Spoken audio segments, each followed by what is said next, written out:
Happy Tuesday. I am so excited about the encouragement that I'm going to share with you today. It was something that I have never ever thought about before, and I'm going to give credit right now because I'm going to read the whole thing through to you. It's not very long, but I don't want to mess it up, so I don't want to paraphrase it. It's from New Beginnings Worship Center. That's who the credit goes to.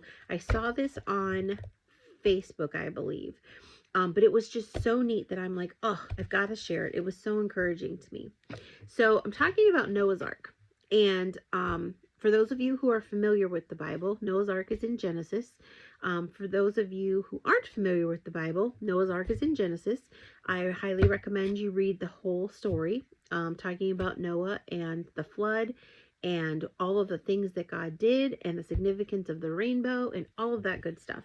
So if you're interested, go to YouTube, or sorry, not YouTube. Go to Genesis. YouTube was on my paper, sorry. Go to Genesis and you can read through the whole biblical version of the flood. But this particular aspect of it, I had never thought about before, and it just really encouraged me. So I'm going to read it to you. It's not that long, but here we go. So the most terrifying detail about Noah's Ark isn't the size of the flood. It is the design of the boat. Never thought about that. Oh, and if you want to see an exact replica, like real dimensions and everything, go to the Ark in Kentucky. Amazing experience. I absolutely loved it. They also have the Creation Museum, like, I don't know, 10, 15 miles away from the Ark. Of the two, my favorite was the Ark. But if you are not super familiar with the Bible or you're interested in both, they have a package that you can do both. Highly recommend that. We did go to both. I just happen to love the Ark even more. I think it's because like we were walking in a life-size replica, and so it kind of just made me feel like, oh my goodness, this might be kind of what they felt like way back when. So anyway, sorry, back to the my encouragement today. But if you have never gone to visit the Ark, highly recommend it. Super cool. It's in Kentucky. I don't remember the city, but it's in Kentucky. The most terrifying detail about Noah's Ark isn't the size of the flood, it's the design of the boat.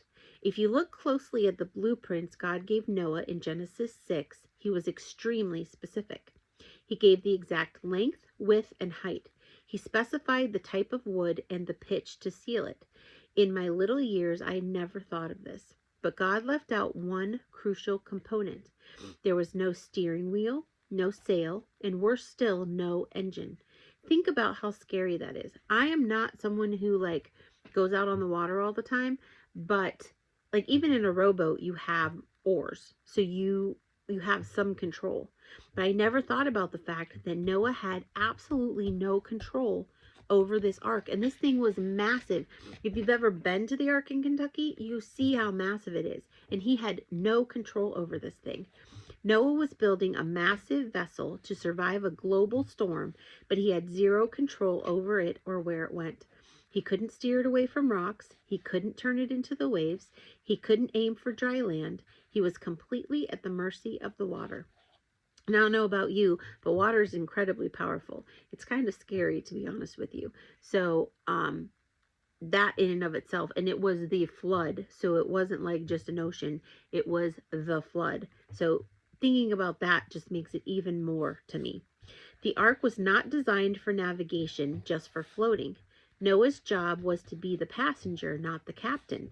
God was the captain. This is a picture of your life right now. You are trying to put a steering wheel on a situation that God wants you to simply float through. Again, this all goes back to, do you trust God?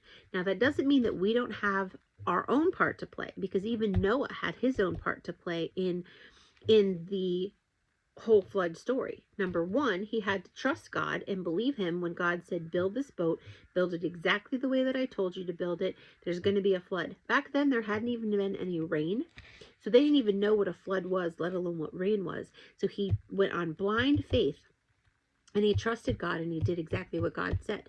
He also had to collect, well, he didn't have to collect the animals. He just had to build the space for the animals to come. So on the inside, he had to build the stalls and all of that stuff.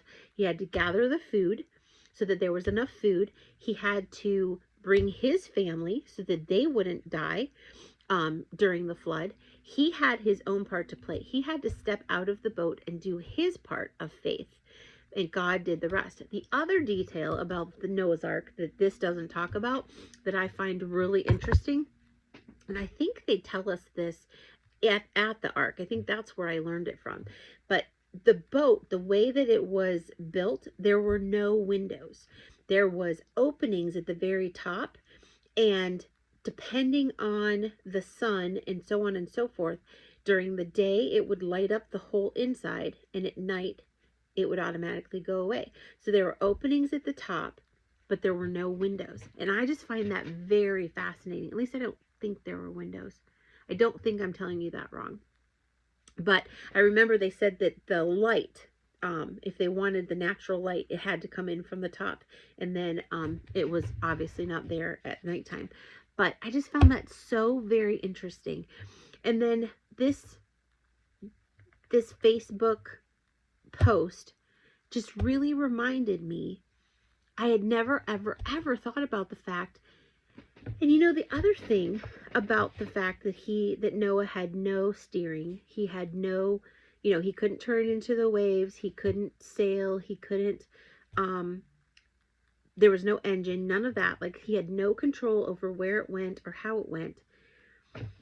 He instead was able to focus on the job that God had given him. And the job that God had given him was to take care of the animals. I'm sure there was a lot of care. They had excrement that had to be taken care of. They had to be fed once or twice a day. I'm sure there were eggs to collect, milk to be, from cows and goats and all that. They had to be milked. There was all kinds of stuff that had to be done. And so God allowed him to focus on what God wanted him to focus on, while God himself took care of the rest.